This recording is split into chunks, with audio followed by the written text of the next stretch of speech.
What's up, guys? Welcome back to the channel. You notice there's probably something a little bit different about me. I got this brand new t-shirt. Yeah, I saw this on Redbubble a few weeks ago. I like the colors, I like the pattern, but it arrived yesterday when I first wore it, I was like, what was I thinking? Is this shirt really me? Like, some things about it are me, but this is my second time wearing it. I think it's pretty decent. What do you guys think? I'm trying to update my style a little bit. Because I saw this nice pink and black shirt, and I was like, that would go really nice with the red hair. So I wanted that kind of stuff. So I ordered several new shirts for myself. This one's all right. Yeah.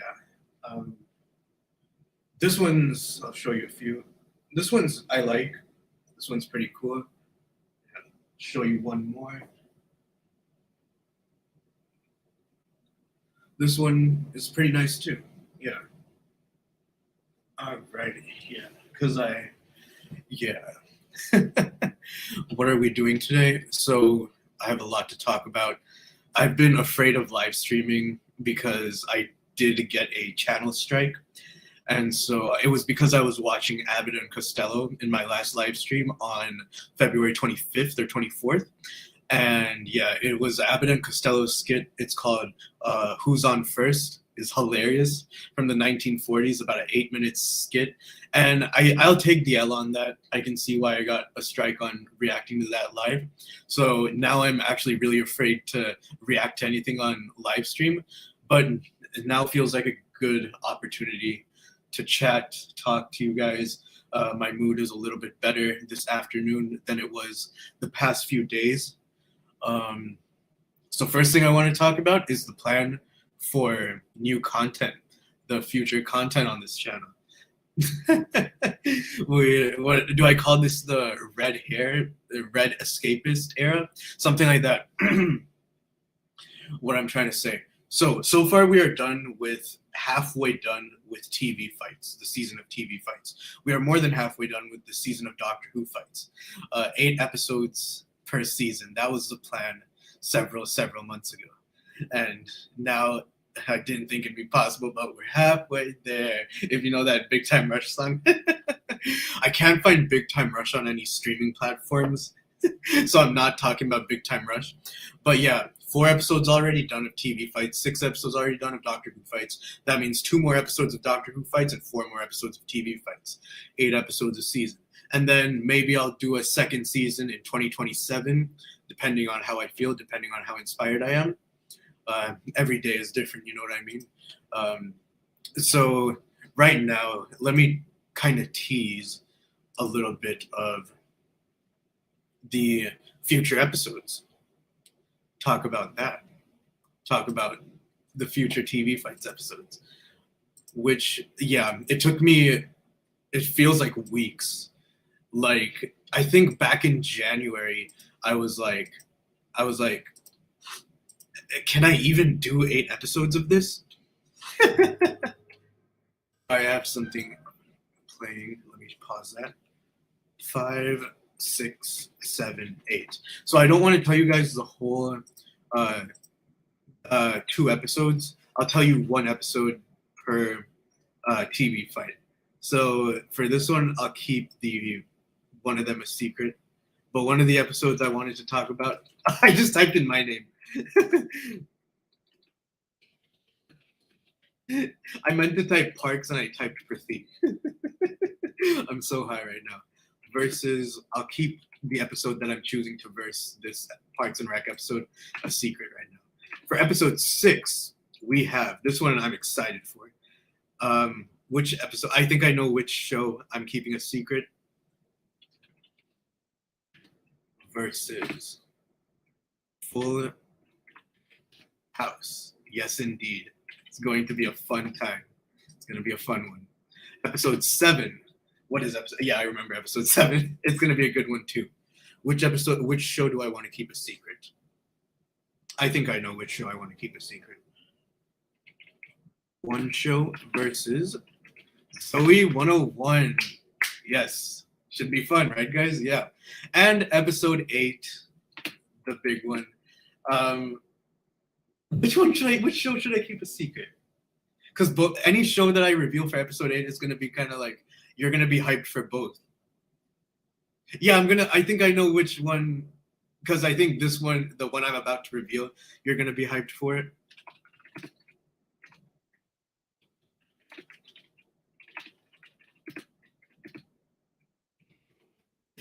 Timmy Power Hour. So, yep, this is gonna be the lineup. It was really hard because TV fights as a concept, there's like infinite potentials, right? So choosing shows that I really used to love years and years ago, as you can tell with these shows. Shows like Parks and Rec, I did not watch for about 6 years, until I just rewatched a handful of episodes over the past few days. It's kind of difficult. That's why I'm keeping the other show I'm versing it with a secret, but it would be an exciting battle with the other show, because both shows I could take breaks from for years. But Parks and Rec is like, it's more suited towards my type of humor compared to how I feel about Workaholics or In-Betweeners. I used to love those shows in my late teens, like when I was 16. But nowadays, I'm like, no, I think it's a bit degenerative. But when I was considering Workaholics, I did laugh. It did make me laugh. I could appreciate a lot of the humor. But you know what I mean? Both shows just depict a type of degenerative lifestyle of douches that just make you kind of want to drink. And Parks and Rec, I actually kind of have to agree, has a similar vibe. That being said, a lot of it is well made, good jokes, unexpected humor, and because of the mockumentary format. I've talked about before, worth saying again, how the mockumentary format really inspired me to want to create shows and stuff. So that's worth talking about. I used to really love the show. I still love it more than The Office. I haven't watched The Office in years as well. I didn't watch this show in years as well, but it could be fun to talk about. Reason I'm a little bit reluctant to jump right into it is because I feel like the types of people that like the show, they treat it as such a comfort show, kind of like people treat Friends. And I'm not a fan of Friends, but yeah, just shows like that. That's the same way I feel about Modern Family. One of the reasons I wanted to talk about Modern Family in the TV fights, because I didn't watch that for years. Then when I revisited it last summer, it's been like a comfort show for me again in the past 6+ months. So that's really good. And yeah, Full House, can't wait to talk about. The show that I'm versusing Full House with is a banger to be a comparison with, very unique. I can't wait for that. The Parks and Rec one, I'm a little bit need to pick the right episode for. But the Full House episode I have decided on. I pretty much think I know which Parks and Rec episode I want to talk about, but might find if there's a better one. The one I want to talk about is the season 3, I believe, episode, Fancy Party, where April and Andy get married. Yeah, fun time, you know. The Full House episode I want to talk about, Dr. Dare rides again. The one where Uncle Jesse gets to perform and stuff. The Zoe 101 episode I wanted to talk about is Jet X. That's going to be a good one. Yes. These other shows that I'm keeping a secret, the episodes I want to talk about are solidified, and I think you guys will like them. Jimmy Timmy Power Hour, I haven't decided. I'm pretty sure I want to talk about the second one, if not the third one. The first one I don't like as much as the other two. I like the third one the best, but I don't know if I want to talk about the third one compared to the second one. So I'm still deciding on that. So still need to do just a tiny bit more planning this week, jumping into this week. Other than that, we're pretty much set, guys. I'm so happy with myself. 8 episodes. Wow. Wow, Pratik. Good job, man. And yeah, let me tell you the Doctor Who fights that I'm going to be doing. Do I want to tell you? Why don't I keep it a secret? Because Doctor Who fights is actually a completely different ballgame for me, I realized the other day. Doctor Who fights is actually way more easier for me to plan than TV fights. That's why it's good for me to take on a challenge like TV fights for the next couple months, consistently, you know?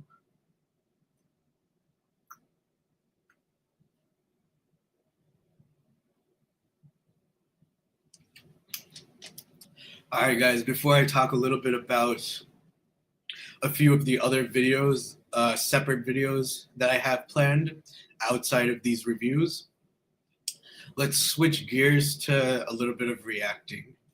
So we are going to be watching this new upload from MJ Fangirl TV, underrated Michael Jackson songs.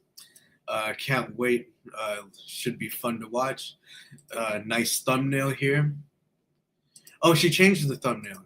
Before it was a thumbnail of Michael with it from Smooth Criminal. Now it's a thumbnail from Michael with black or white. Oh, I preferred the thumbnail with Smooth Criminal.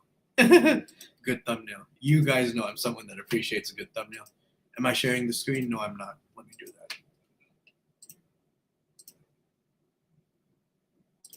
that. Wrong screen. Remove.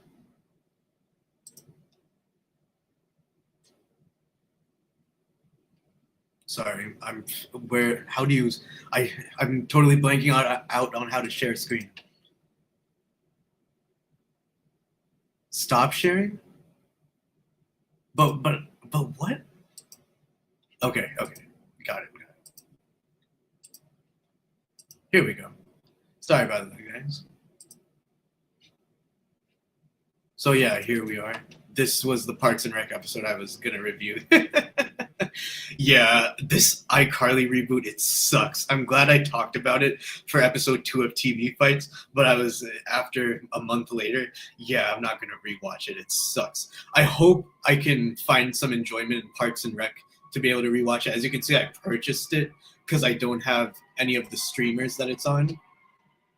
All right, let's get into it. Now, as Michael Jackson fans, we know there are certain songs that we love, but just don't get the shine that they. Oh, also shout out to this channel right here, Moonwalking Kingdom. I watched their Dangerous tour review and their Bad tour review and their friggin' History tour review. Great content. They were dropping facts that I had no idea about. For example, they were talking about how the footwork in 1996 versus 1997 leg of History Tour was different. It was like more smooth, more pronounced, more popping in 1997. It was more stiff in 1996. I would never have noticed that if they didn't point it out. And I went back and watched some of the 1990s. And it's like, I see what they're saying. That's so true. So big shout out to those insights from Moonwalk Kingdom. And what else did they say that was really insightful? Oh yeah, the Kuala Lumpur. That's one of my new favorite MJ performances, you guys. They were talking about how that one is one of the bangers. It's so true. Especially the way the instrumental is so Asian. Is on like ding ding ding ding ding. Like it's so fucking true. Wow, the Kuala Lumpur Asian Billie Jean, insane, you guys. Wow. So big shout out to that channel, Moonwalking Kingdom. They deserve. I feel like this is a debate that goes on in every fandom, but especially in the Michael Jackson fandom because of his extensive catalog. What is Michael Jackson's most underrated song? Today, it's going to be a debate, like the good old days, a good old-fashioned debate, and I couldn't do it alone. Of course, I can't debate myself. Today, we have on one of my favorite guests, Chris Lacey. Welcome to the show.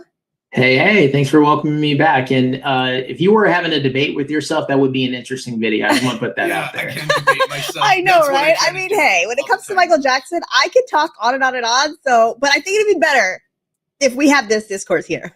I would agree. But yeah, I'm looking forward to seeing what you picked, and I'm looking forward to sharing what I picked. You and I have no idea what we've picked so far, so that this is going to be interesting for the debate. Oh yeah. Yeah, sure thing. I think Chris and I decided to keep it a secret up until now, which song we would be arguing for.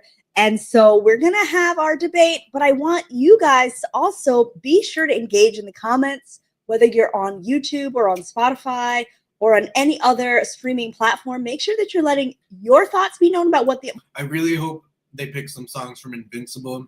Invincible for me, Heaven Can Wait, Speechless, absolutely would go. Don't Walk Away. Cry would absolutely, that's 4 right there, would absolutely go in my underrated. Someone Put Your Hand Out, but that's unreleased and not on Spotify. That's not even my favorite unreleased. My favorite is Streetwalker, but I've said that before. Let's go. Most underrated song is, and then at the end we're going to talk about which one of us you think sold our case a little bit better. All right. All right. Well, ladies first. It's your show. I think it's only fair that I let you go first. Yes. All right. All right. Here I go, you guys. My song is going to be from the Dangerous album. It's a song that I've loved since I was a teenager and I first heard it. It's a song that I think is powerful with its emotion. It sounds like almost futuristic and ahead of its time. Oh. And the song I'm picking is Who Is It? Yep. Good one. Oh, wow. Okay. Who is it? Good one. Man, I want to hear your argument. Let's go. Well, okay. First of all, I think that Who Is It? Obviously, one of the later singles from the Dangerous album. I think one of the reasons why this song is so underrated mainstream is because of the visuals that it's associated with. So one of the things that I think Michael Jackson's these songs that are really powerful, similar to a song like Who Is It, that have like that complexity to it, that have that raw emotion, I feel like they oftentimes have a visual attached to them. Like I think of Smooth Criminal, for example, like a similar type of storytelling. And even though when I think of Who Is It, I think of the kind of red thing that he wore when he was playing basketball with Michael Jordan. That's what I think of when I think of Who Is It. And you know what? With the Dangerous album, I have said before that I think it is his weakest album. But with good songs, great songs like Who Is It, I kind of lump them into the same category of how I feel about songs like In the Closet, She Drives Me Wild, which is a really fun, good song I like. They're all different and distinct. But you know what I mean? I kind of group them into the same category, I feel like. The visual is not exactly portraying exactly what he says in the lyrics, we still kind of associate it with that. And it's such a strong association that I think that a lot of us overvalue a song like Smooth Criminal that might not have that much depth to it, whereas something like Who Is It gets forgotten about and left on the table because the video in the Americas was just a montage of past videos, like a video compilation. And then the other rest of the world got this video that I think, now some people might not agree. I think that the video was not as straightforward as a story as we're used to seeing with Michael in some of his videos. Like it did. That's a really good point that Who Is It is the type of song, if it was given a music video treatment like Smooth Criminal, which is a song that is good, but it doesn't have that much depth to it. It's kind of a simple song and is more so enhanced by the cinematic film video. Yeah, it makes you consider what other MJ songs would have gotten more iconic if they had that visual treatment, that storytelling. Yeah, good point. Didn't exactly spell out what was happening in the song. And also, when I was like 12 or 13, I didn't get it. Now, I know that the subject matter probably wasn't meant for me to understand. Right. But still, it kind of made it isolated to me. Like it isolated the song to me where I felt like, okay, I love this song. Like I'm feeling it, but I just don't have, it just to me didn't have that widespread appeal like a lot of the other songs do that might have been weaker, but that had good music videos. And I think that Who Is It such a strong song. And I feel bad that people don't give it the love that it deserves. You do raise a good point, though, about the short film directed by David Fincher that, when you're watching it and, listening to the song and letting the song guide the story, there is a disconnect there. I'm with you there. But I guess, when it comes to Who Is It, why do you still feel like it's underrated when, I believe it charted at number 6 on the Billboard charts. Ooh. And then when Michael beatboxed it during the Oprah segment, that boosted its popularity even more. So that, to me, that kind of goes against your argument instead of justifying it in a way. So what do you have to say to that? Like, great points. Solomon's laughing at us, by the way. He's like, oh, they're getting into it. Okay. So yes and no. So yes, I agree with what you're saying. At the time, at the time, like you said, like even the Oprah interview, like him just doing that beatboxing segment, they released it and it was on the cassette single that I have. I realized that a couple months back when I was listening to it. I'm like, oh, they actually like redid the song and re-released it as a single with that part from the Oprah interview in front of it. And according to a good friend of mine, shout out to Vernay, they actually used to play that version on the radio. However, you will not hear Who Is It on the radio today. So I feel like whatever hype behind it, whatever hype there was behind it, it didn't last. I feel like it was short-lived, and something about the public reception of that song, maybe it was just for the moment. I don't know, because I was like probably 4 or 5 when it came out, so I don't know the exact reception when it came out, but I know that now you'll never hear it on the radio like you will hear a lot of the other Michael Jackson tracks. That's true. That's true. That's a good point. That's a good point. You really don't hear it on the radio much. You don't hear it at like, you know, wedding receptions or anything like that. Like they typically go to some of the bigger hits. So no, that's a fair point. That's a fair point. I'll give you that. I'll give you that. What are some other things about Who Is It that you wish that more people would understand? Because it seems like you have a really deep connection to this song. And I know you. This is making me feel like I want to add the song Hollywood Tonight on my top 5 underrated list. Yeah, something about that song. Brought up the storytelling and the production, but what are some other things about it that you think of like, okay, this is a very unique thing about this song that I wish more people would understand?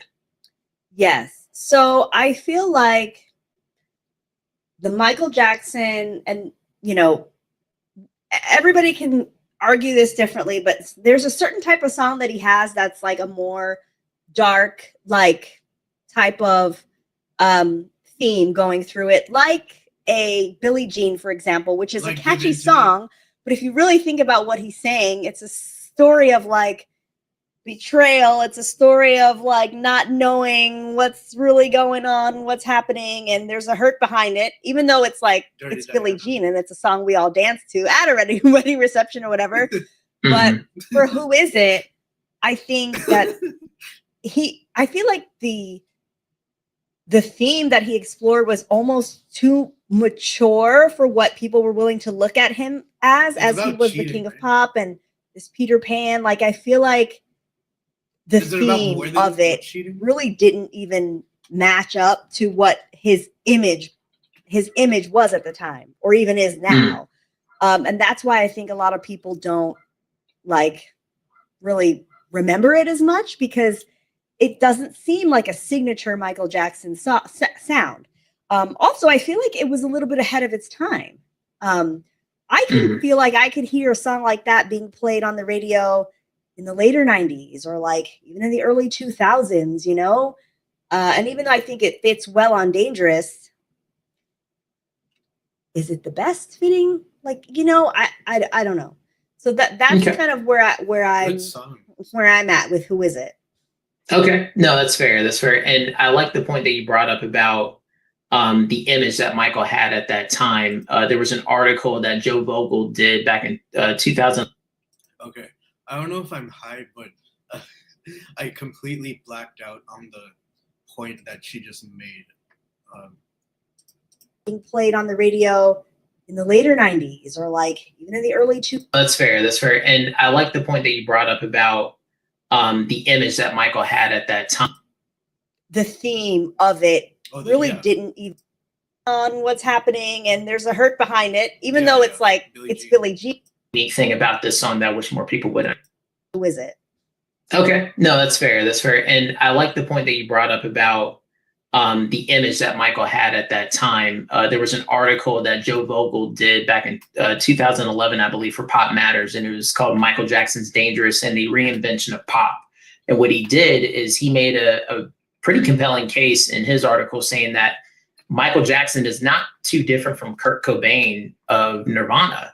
Yeah. You know, like this type of subject matter of, you know, dealing with paranoia and, you know, and trying to figure out what's going on in a relationship. Like you can easily picture Kurt Cobain singing something like that on the Nevermind album. I never considered that because Nirvana was the first album to overtake Michael Jackson. It outsold Dangerous. Nirvana's Nevermind. Was that the name of the album? I was thinking about Nirvana earlier today. I like songs like Breed. What's the song? It's like two babies in two. I don't care what you think unless it is about me. Whatever that song's called. I think about Nirvana regularly, but yeah, that's so true. That I guess MJ and Kurt Cobain, very similar through line with subject matters like drugs, relationships, pain. Yeah. But because people see Michael Jackson a certain way, I do get your point that people maybe didn't give the song enough recognition or enough time to let it sit with them. There's like, okay, another Michael Jackson song, whatever. But the subject matter is very mature compared to what most people are used to hearing from Michael Jackson. So I'll give you that. So yeah, it's almost like a little bit of like a confessional in a way. That's how I think of it. Like it's his, especially the intro too. Like it sounds like you're walking into a cathedral in a way. Yeah, and it does not go along with like the whole like King of Pop, like heroic, joyful, childlike image that he had, especially not the music video, which is like, and that's something that I talked about on my channel before for people. I was thinking about earlier. I know what Michael released because I only pay attention to what he released after in his solo career from 1979, Off the Wall. I know he had like 7 albums before that, songs like Rockin' Robin, of course, but I never listened to what's it called, Michael and Me. Was he writing original songs or were these Motown covers? I'm curious because I know from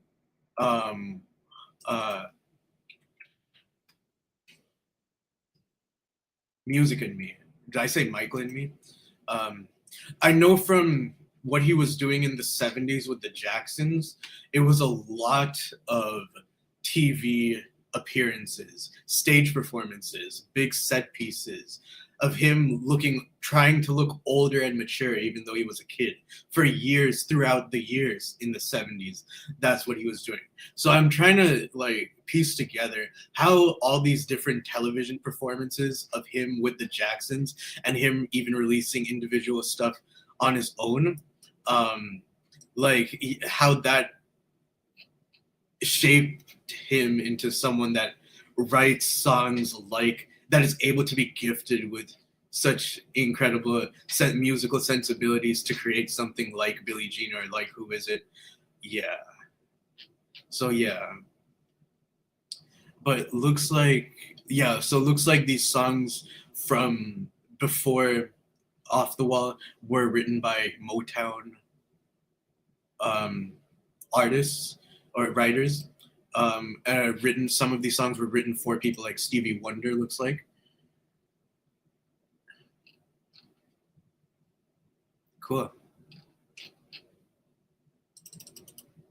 I'm going to have to listen to these soon. People that have been around for a long time. Who Is It was a song that I loved so much, but I felt like I, as a big fan, could never get to the point where I fully grasped what he was even talking about in full, because I've been so used to leaning on the visuals, having that crutch. Even if a song like Another Part of Me or something, which you and I did a great episode on before, even though he's not actually showing you like, the planets and aliens, he's got that live performance and that we just all know like. Ooh, that's such an interesting point. Yeah, whenever I think about Captain EO, I'm always like, wow, something fantastical, something super escapist, something like, whoa, like out of this world, aliens, pure sci-fi, hardcore sci-fi. When I think of Captain EO, and it had Another Part of Me. Didn't it have like an early demo version of Another Part of Me in Captain EO? And yeah, what's a bit more iconic is the freaking stage performance of Another Part of Me in 4K. It works. It's more earthly. You know what I mean? More relatable. Just makes him look better. I don't know. Yeah. Dances he does or whatever. But to not have that live performance element, which I don't think I remember ever seeing him do this live. And I don't think I ever remember seeing anything beyond like, I don't even know if he's ever even really talked about Who Is It in depth. And that's another thing that I've always loved to hear is about like his creative process. So the song is a mystery to me. And I think a lot of fans, not fans, because I know fans, we probably know and love this song very much, but I think the general public, it might be a mystery to them as well. And that's why I think it remains underrated. Imagine if he sang Who Is It in Captain EO. It would be so out of place. Although to me, it's one of his most raw and emotionally honest tracks. Yeah, no, and listen, I'll tip my hat to you. That's a strong argument. It's a strong argument for that song. But any final thoughts before I go into my pick, or you feel like you covered all your bases? No, I'm ready to hear your argument, Chris. Okay. All right. So again, solid argument.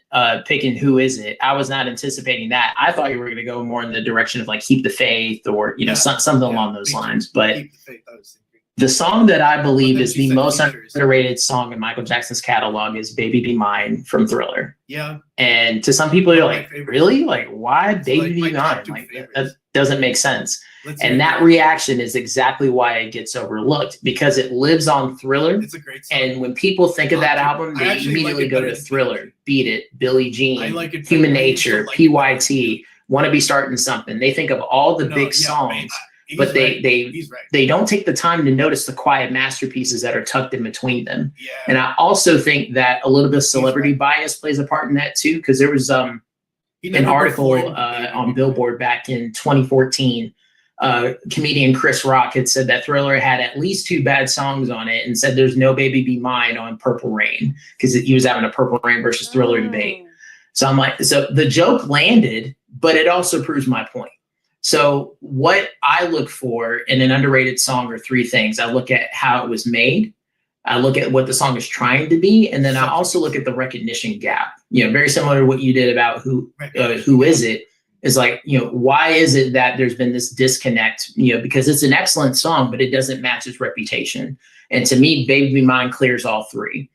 So when it comes to the way that it's crafted, I believe it glows as bright as Michael's Jerry curl on the album cover of Thriller. So that drum intro is killer, and to me it's a hat tip to its spiritual. The what? That drum intro is killer, and to me it's a Yep. hat tip to its spiritual cousin, Rock With You from Off the Wall. It's a little more beefed up, right?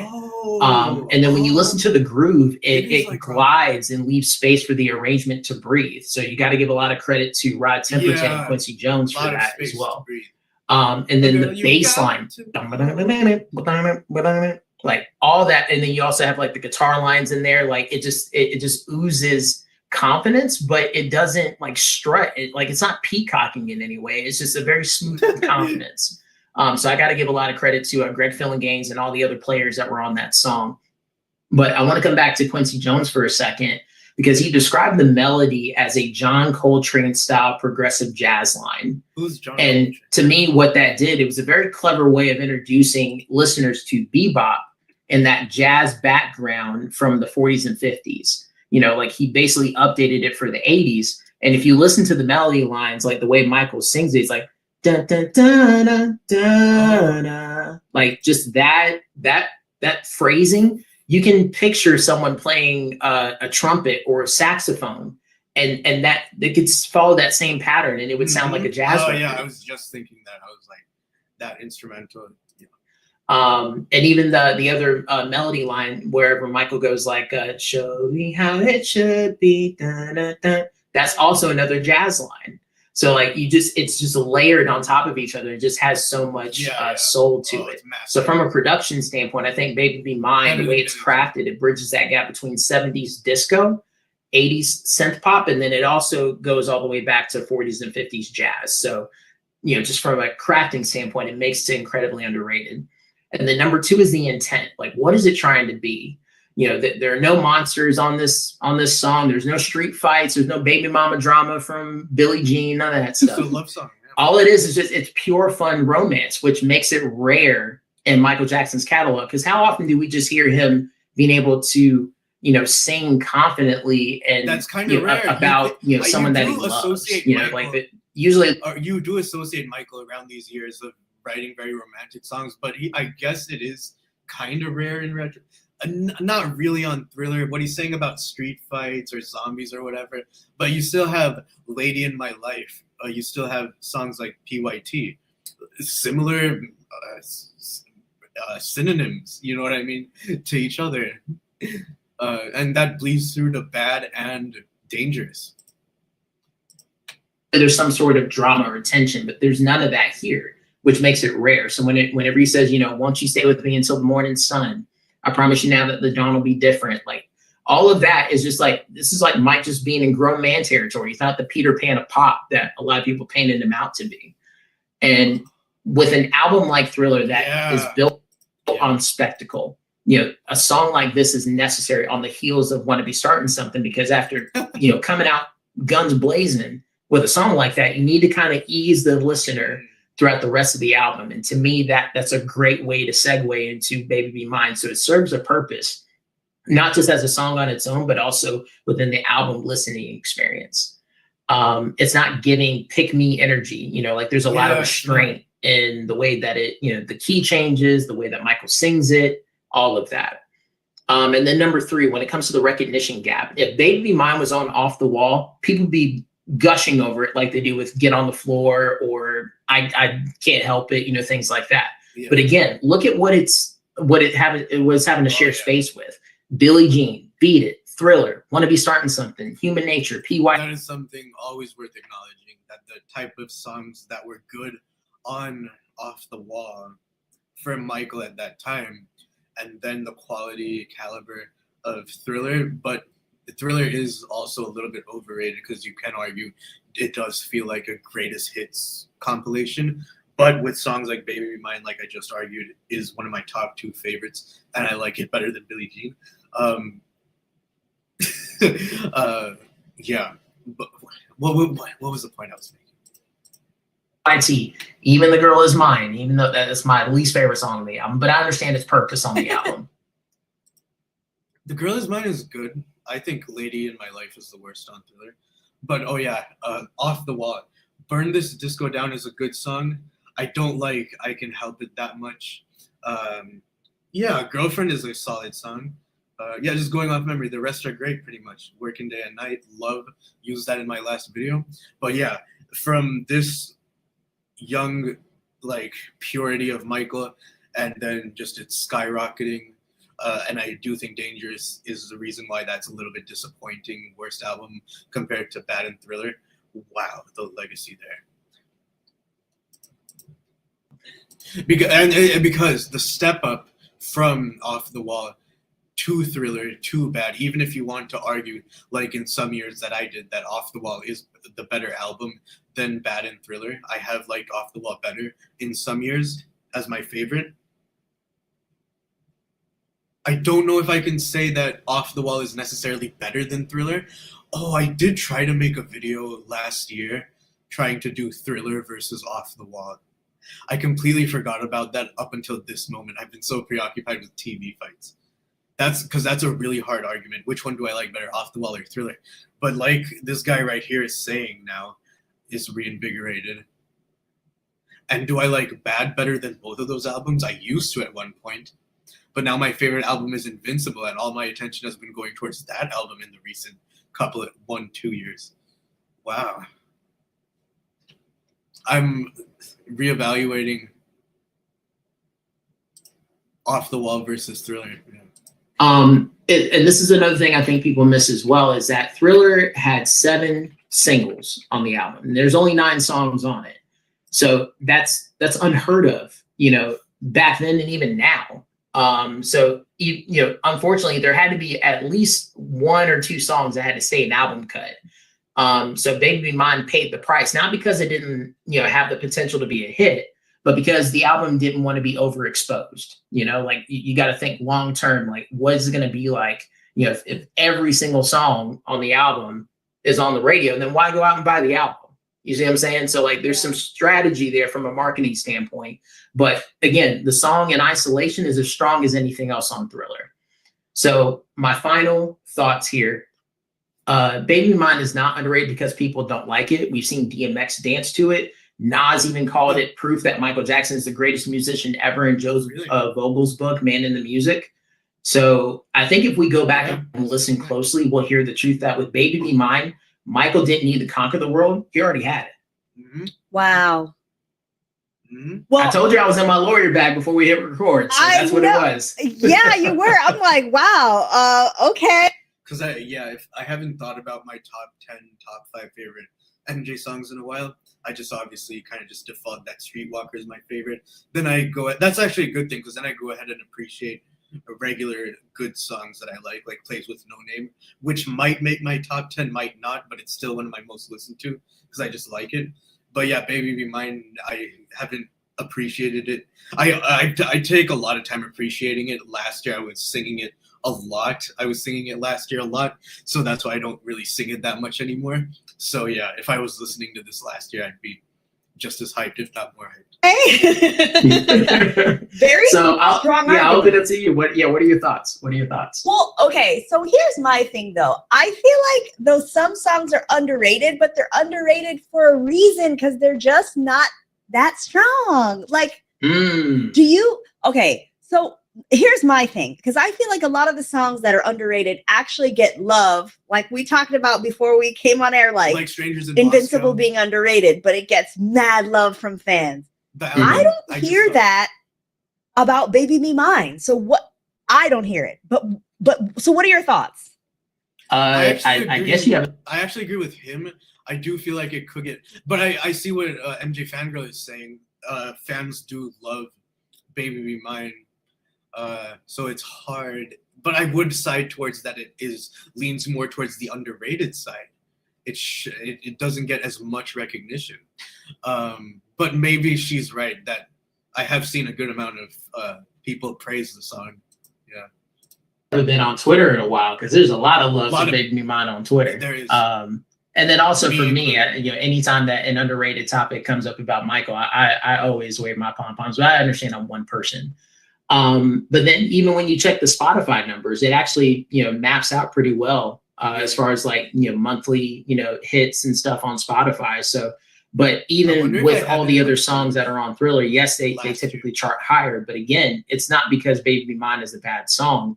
It's just, I think it's victim of being on a classic album, especially when you look at the other songs that make up that album. So I think that's why I said if you had it on Off the Wall, I think people would be gushing over it the same way they do is, I Can't Help It or Get on the Floor or anything like that. Honestly, I think that's a great point though. Like the fact is that, yeah, you're right. Like, so yes, Baby Be Mine was indeed on my last year's Spotify Wrapped top songs listened to. I didn't think it would be, but it was. I didn't think 2000 Watts would be either, but that was too. Every single song can't on an album. I've heard people say they don't like 2000 Watts. I still think it's a freaking amazing song, 2000 Watts. It can't be. If anything, 2000 Watts has to go in top 5 underrated.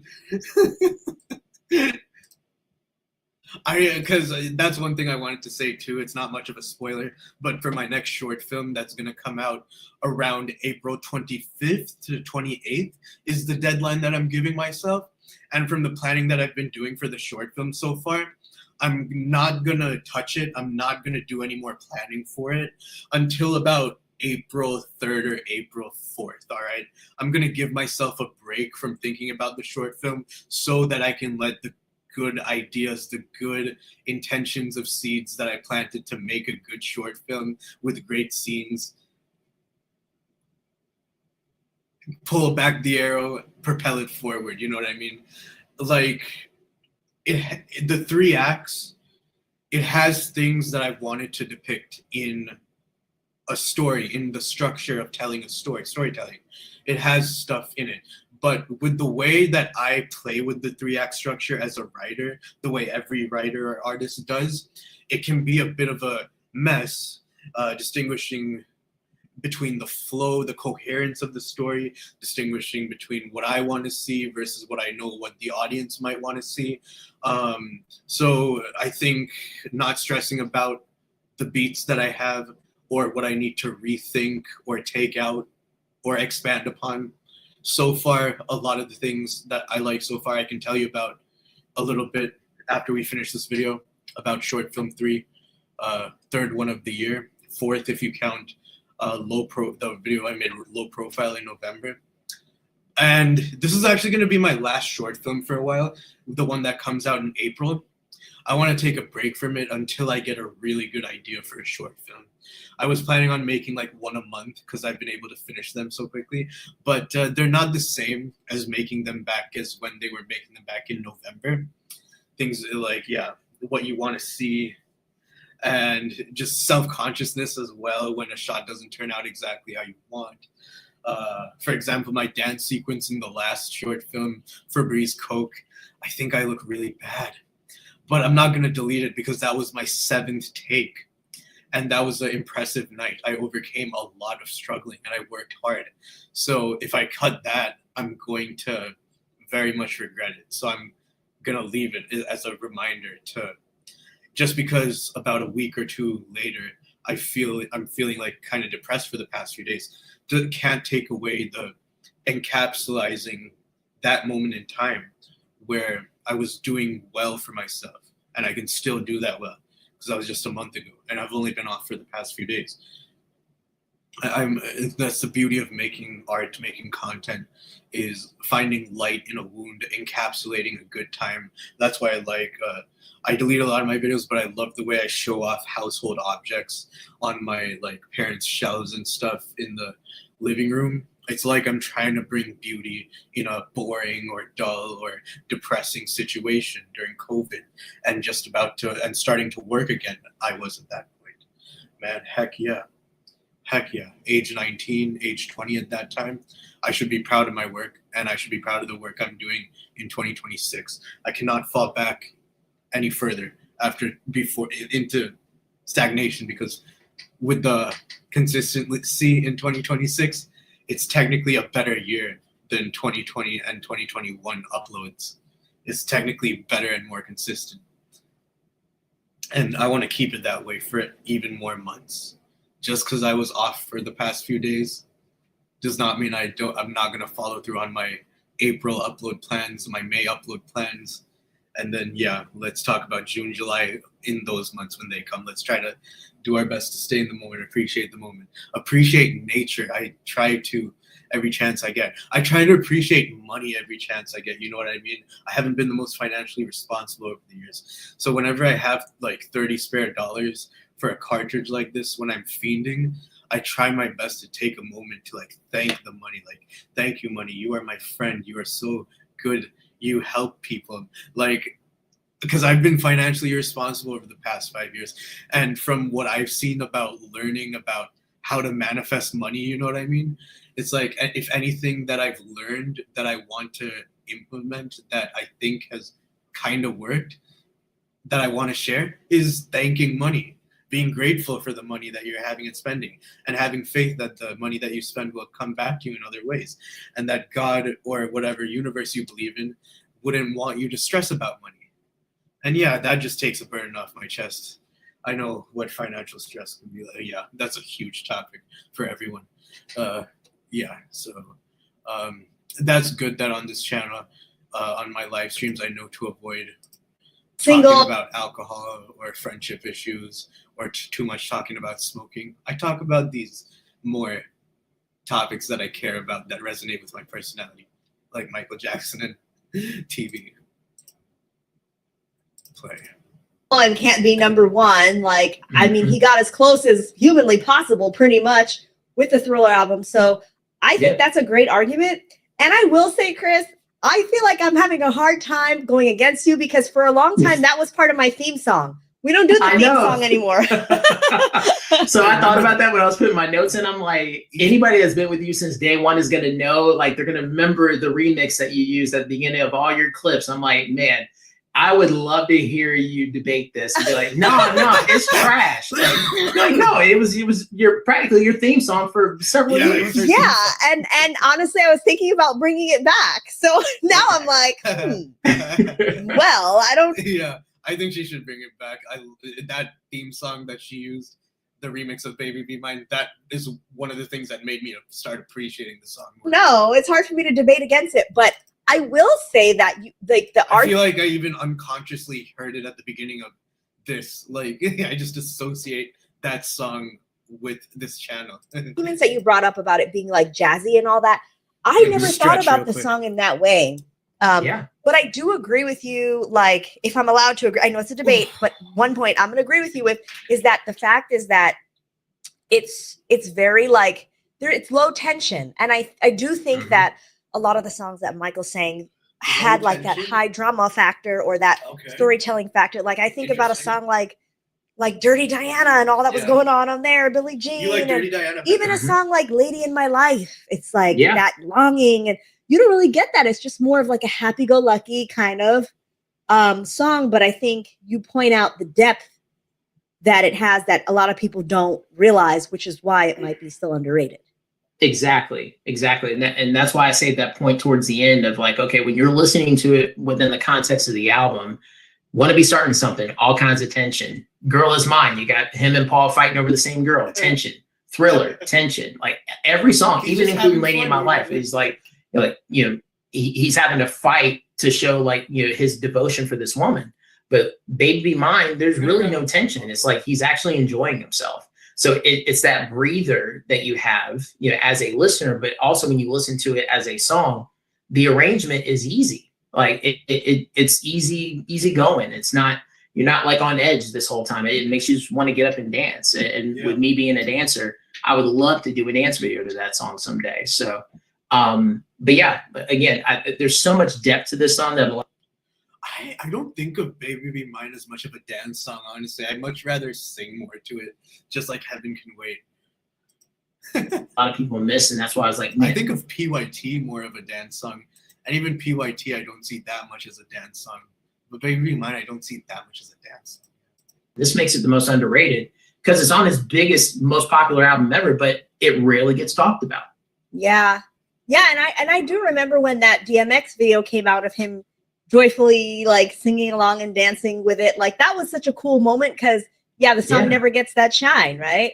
Yeah, exactly. And then the quote that I found in Joe Vogel's book, Nas said that Baby Be Mine is proof that Michael Jackson is the greatest musician ever. I'm like, who's gonna argue with Nas? Like, I mean, he's considered hip hop royalty, So, but then, like you said, before DMX passed, like there's that clip of him dancing and stuff. I'm like, this song is a bop. Just people don't understand. Like, we just need to have a conversation. So I'm glad that we had this platform to talk about it. Of the way he evolved. But yeah, I mean, I pretty much gave all my thoughts on it. But I get that you may not personally think that it's underrated, but that's fine. I would love to know what your listeners think, like whether in the comments section or whatever. Like, hey, like speak on it. Just based on the strength of the argument. Do you think Baby Mine has a stronger case, or who is it? I mean, I'm genuinely surprised that you picked Who Is It. I really am, because to me, I think it's properly rated. I was gonna say, I honestly, because I knew that your pick was gonna be from the Thriller album, I thought for sure it was gonna be Lady in My Life. I don't know why, but I thought that. But it makes sense now, because if you really think about the most underrated song on that album, it probably is Baby Be Mine. So I enjoyed this debate, and like you said, I'm curious to know what the folks in the comments think. And if I didn't say before, I like the Jersey Club remix of Lady in My Life. But as the song, I think is the worst on the album. But yeah, good video. Thank you, MJ Fangirl TV, for the content. Yeah, guys. All right, guys. That's pretty much all I have to talk about. Thank you guys for tuning in. See you next time.